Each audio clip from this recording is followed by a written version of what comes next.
maklikste stoffeermetodes om te doen is om jou eetkamerstoel se sitplek te vervang. Dit kan jy maklik self doen. Wat jy sal nodig hê is 'n skerp skêr, 'n skroewedraaier, 'n tang en jou kramgeweer. En jou eerste stap is om die ou bekleedsel te verwyder. En jy neem jou skroewedraaier en jy lig net jou kram uit, sodat jy hom maklik later met die tang kan uittrek. As hulle nou almal gelig is, dan trek jy dit met 'n langbed tang, trek jy hulle net uit.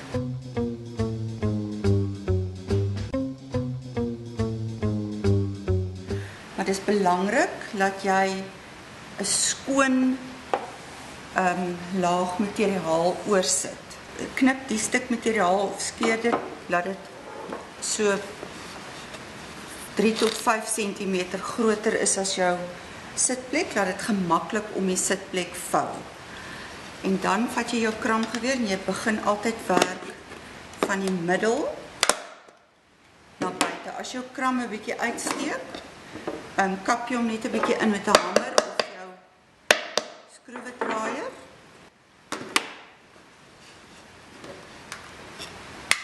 So kram jy nou maar net reg rondom vas.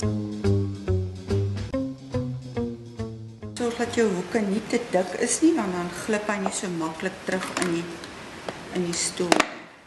Soos vou die hoeke netjies so weg, dat die volheid hier is en nie daar nie.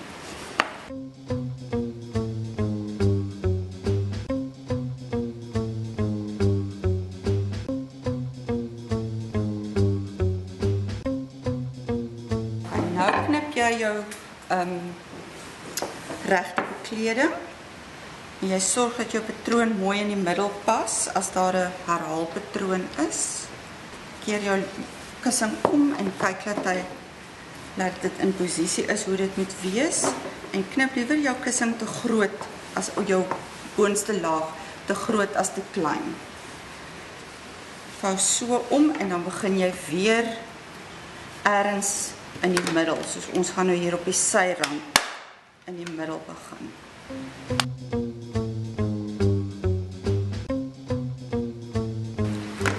Knip jy nou 'n klein bietjie weg, anders is jou hoek te dik en altyd so 'n winkelhaak uit, sodat die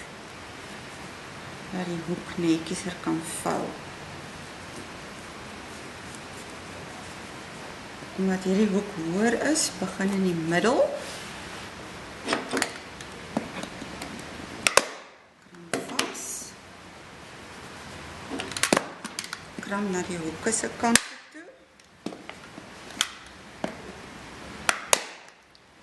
Vou jy weer die hoeke netjies weg. Kram dan maar nog so hier en daar vas. Die stoel gaan gewig dra. Knip jy weg die oortollige materiaal.